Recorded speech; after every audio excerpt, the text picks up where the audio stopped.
සුබ දවසක් ඔබට. අද මම කතා කරන්නේ මේ මාසෙ සිද්ධ වෙන ගුරු මාරුව පිළිබඳව. ගුරු ග්‍රහය ගැන කතා කරනකොට සාමාන්‍යයෙන් හින්දි භාෂාවෙන් තමයි ගුරු කියලා කියන්නේ. බ්‍රහස්පති කියනවා, වෘහස්පති කියලා කියනවා. මේ කොයි නමින් හැඳින්වුවත් ඔබ දන්නවා ගුරු ග්‍රහය, බ්‍රහස්පති ග්‍රහය පිළිබඳව. ග්‍රහවලල්ලේ විශාලම ග්‍රහය විදිහට තමයි බ්‍රහස්පති ග්‍රහය හැඳින්වෙන්නේ. සාමාන්‍යයෙන් සූර්යයා වටා ගමන් කරන්න वर्ष 12ක පමණ කාලයක් ගත වෙනවා බ්‍රහස්පති ග්‍රහයට. ඉතින් මේ ගුරු මාරුව සිද්ධ වෙන්නේ මේ 14 වෙනිදා රෑ 10:36ට මිථුන රාශියට ගමන් කරන්නේ.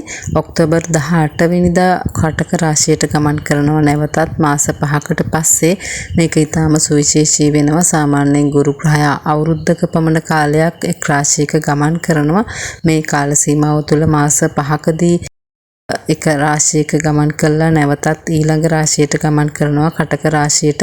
නමුත් නැවතත් දෙසැම්බර් 5 වෙනිදා මිථුන රාශියට ගමන් කරනවා. ඒ වගේම ජූනි 2 වෙනිදා කටක රාශියට නැවත ගමන් කරනවා. ඉතින් මේ කාල සීමාව තුළ වක්‍ර වෙමින් නිවෘත්ත වෙමින් ගුරු ග්‍රහය ගමන් කරනවා. මිථුන සහ කටක රාශිවල අවුරුද්දක පමණ කාලයක් ගත වෙනවා. එතකොට ඒ කියන්නේ මේ 14 වෙනිදා ඉඳලා 2026 ජූනි 2 වෙනිදා දක්වා ගුරු ග්‍රහය මිථුන රාශිය තුල සහ කටක රාශිය තුල ගමන් කරනවා. මේක ඊටාම සුවිශේෂී ග්‍රහ මාරුවක් වෙනවා වෙනත් අවුරුදු වලට වැඩිය. ඉතින් අපි බලමු කොහොමද මේක බලපාන්නේ කියලා. සාමාන්‍යයෙන් ඔබගේ උත්පත්ති කේන්ද්‍රයේ ගුරු ග්‍රහය බලවත්ව යහපත් තැනක තියෙනවා නම් අනිවාර්යෙන්ම බොහෝ සුබඵලගෙන දෙනවා.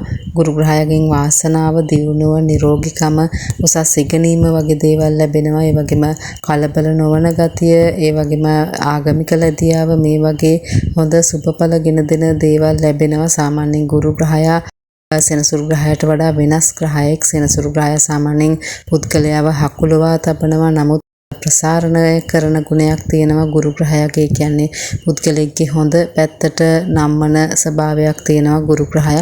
ඔබගේ 12 වෙනිදාට ගමන් කරන්නේ ගුරු මාරුවත් එක්ක 6 වෙනිදා සහ 9 වෙනිදා අධිපති වෙනවා.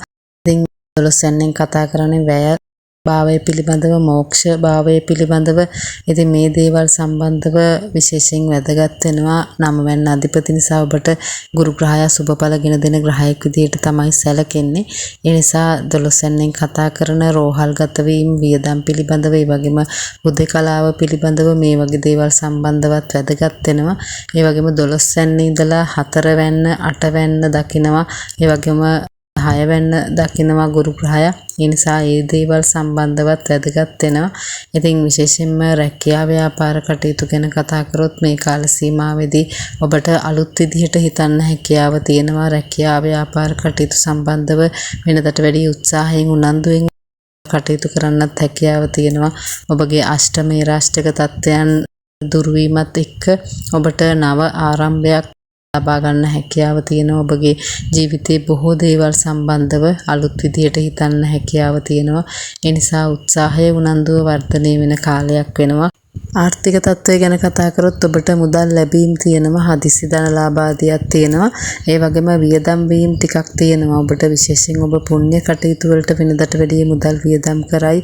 ඒ නිසා මේ මුදල් වියදම් කරාට ඔබට ගැටලුවක් ඇති වෙන්නේ නැහැ. ඔබේ ජීවිතේට පින් ගා කරගන්න හැකියාව තියෙනවා. පුණ්‍ය කටයුතු කිරීම නිසා ඔබේ වැඩ කටයුතු සාර්ථක වෙනවා. මේ මුදල් වැය කරන දේවල් ඔබ නාස්ති කරන්නේ නැහැ. අනිවාර්යෙන්ම හොඳ යහපත් දේවල් වෙනුවෙන් තමයි ඔබේ මුදල් වියදම් කරන්නේ. සමහර විට පවුලේ අය වෙනුවෙන් වෙන්න පුළුවන්, ඔබගේ යාළු හිත මිත්‍රාදීන්ගේ කටයුතු වෙනුවෙන් වෙන්න පුළුවන්. සමහර විට ආරෝග්‍ය ශාලා, බන්ධනාගාර කටයුතු වලට මේ වගේ ප්‍රයෝජනවත් දේවල් වලට තමයි ඔබ මුදල් වියදම් කරන්නේ. ඒ නිසා ඔබට මුදල් ලැබෙනවා. වියදම් කිරීමේදී ටිකක් පරිස්සම් වෙන්න ඕනේ. ඔබ අනවශ්‍ය දේවල් වලට නෙමෙයි වියදම් කරන්නේ, අවශ්‍ය දේවල් වලට. නමුත් ඔබගේ අයවැය සමබරව පවත්වා ගන්න නම් මේ දේවල් ගැනත් ඔබ සැලකිලිමත් වෙන්න ඕනේ.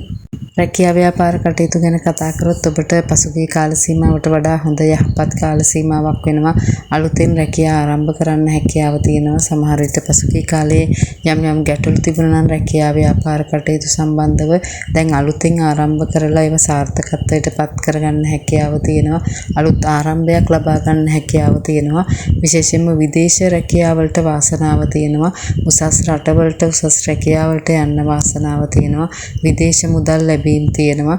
අනිවාර්යෙන්ම ඔබ උත්සාහ කරලා බලන්න. විශේෂයෙන්ම ඔබ ගුරු මහදශා අතුරු දසා විදසා ගත කරන කෙනෙක් නම් ඔබට විදේශ රැකියාව අනිවාර්යෙන්ම තියෙනවා. ඒවෙන් විශාල ජයග්‍රහණ ලබා ගන්න හැකියාව තියෙනවා. ඒ වගේම ඔබ විදේශගත වෙනවා නම් උසස් අධ්‍යාපන කටයුත්තක් සඳහා ඔබට අවශ්‍ය මුදල් ලැබෙනවා.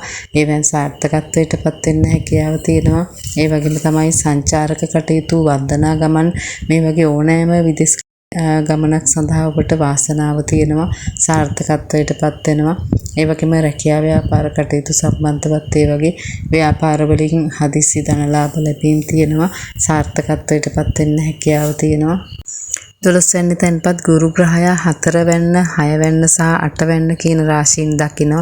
ඒ නිසා ඒ සම්බන්ධවත් ඔබට වැදගත් වෙනවා. විශේෂයෙන් 4 වැන්නෙන් කතා කරන දීපල සම්බන්ධ කටයුතු ඔබේ මව පිළිබඳව වැදගත් වෙනවා. ඔබට විශේෂයෙන් දීපල සම්බන්ධයෙන් ඔබට හොඳ වාතාවරණයක් සැකසෙනවා. නිවාස තැනීම් ආදී මේ වෙනකොට කරනවා නම් ඔබට ඒවා සාර්ථක කරගන්න හැකියාව තියෙනවා. ඒ වගේම ඉඩකඩම් දීපල ආදී විකිණීම් හෝ මිලදී ගැනීම් වලින් ලාභ ලබා ගන්න හැකියාව තියෙනවා. ඒ පහසුවෙන් කරගෙන යන්න හැකියාව තියෙනවා. මොකද 9 වෙන්න අධිපති ගුරු ග්‍රහයා 4 වෙන්න දැකීම නිසා ඒ දීපල සම්බන්ධ කටයුතු පහසුවෙන් කරගෙන යන්න හැකියාව තියෙනවා. දෙමව්පියන්ගෙන් දීපල ලැබීම් තියෙනවා නම් ඔබට මේ කාල සීමාවේදී ඒවට වාසනාව තියෙනවා. නඩු හබ සතුරු කරදර ආදී තිබ්බනම් ඔබට ටිකක් සැනසිලිදායක කාලයක් වෙයි. ඒ සතුරු කරදර සහ නඩු හබ වලින් ඔබට ජයග්‍රහණය ලැබෙනවා. ඒ කියන්නේ සතුරන් පවා ඔබේ මිතුරන් වෙන කාල සීමාවක් වෙනවා. නඩු හබ වලින් ඔබට ජයග්‍රහණය ලබා ගන්න හැකියාව තියෙනවා.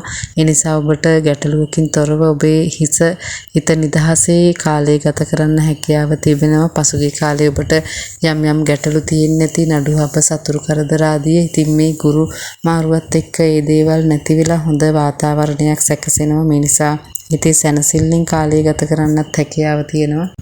විශේෂයෙන් ගෘහ ජීවිතය පිළිබඳවත් ඔබට හොඳ වාතාවරණයක් සැකසෙනවා. 12 වෙනි ගුරු තැන්පත් වීම නිසා පසුගිය කාලයට වඩා ගෘහ ජීවිතයේ සැනසිලිදායක තත්ත්වයක් ඇති වෙයි. අඹුසැමියන් අතර, දරුවන් අතර සම්බන්ධතාවයේ කිට්ටු සම්බන්ධතාවයක් වෙනවා. සමීපත්වයෙන් කාලය ගත කරන්න හැකියාව තියෙනවා. දරුවන්ගේ වැඩ කටයුතු සාර්ථක කරගන්න හැකියාව ලැබෙයි. අධ්‍යාපන කටයුතු කරන අයට ජයග්‍රහණ ලබා ගන්න හැකියාව තියෙනවා. නමුත් ඔබ ටිකක් මහන්සි වෙලා වැඩ කටයුතු කරන්න වෙයි. මොකද පසුගිය කාල සීමාවට වඩා සමහර විට ඔබගේ මතක ශක්තිය පිළිබඳ ගැටලු එහෙම නැත්නම් වෙනත් දේවල් වලට හිත යාම නිසා අධ්‍යාපන කටයුතු පිළිබඳව ගැටලු ඇති වෙන්න ඉඩකඩ තියෙනවා. ඒ නිසා ඔබ උත්සාහ වෙලා උනන්දු වෙලා වැඩ කටයුතු කළොත් අධ්‍යාපන කටයුතු වලින් ජයග්‍රහණ ලබා ගන්න හැකියාව ලැබෙනවා. විශේෂයෙන්ම විදේශීය අධ්‍යාපනයට වාසනාව තියෙනවා. ඔබ එවැනි උත්සාහයක් දරන කෙනෙක් නම් විදේශ අධ්‍යාපන කටයුත්තකට ඉතාම විශේෂව ඔබට ඒකට වාසනාව තියෙනවා. පොදුවේ ගත්තාම කටකලක් නැහිමියන්ට මේ ගුරු මාරුවත් එක්ක පසුගිය කාලේ අතපසු වෙච්ච වැඩ කටයුතු නැවත ආරම්භ කරන්න හැකියාව තියෙනවා. අලුත් ආරම්භයක්, අලුත් චින්තනයක් ලබා ගන්න හැකියාව තියෙනවා. මහන්සි වෙලා වැඩ කරන්න හැකියාව ලැබෙයි වෙනදට වැඩිය. ධනාත්මක චින්තනයක් ඇති වෙන කාල සීමාවක් වෙනවා. ඒ නිසා ඔබ උත්සාහ කරන්න ඔබේ නැවතිච්ච වැඩ කටයුතු ආදී තියෙනවා නම්, අලුත් වැඩ කටයුතු තියෙනවා නම් ආරම්භ කරන්න. හැම දෙයක්ම සාර්ථක කරගන්න හැකියාව ලැබෙයි. ඔබට පෙරපින් බලය වර්ධනය කරගන්න හැකියාව තියෙනවා. ඒ වගේම ඔබ පුණ්‍ය කටයුතු වලට යොමු වීම නිසා ඔබේ බොහෝ දේවල් සාර්ථක කරගන්නත් හැකියාව ලැබෙයි. තෙරුවන් සරණයි ඔබට.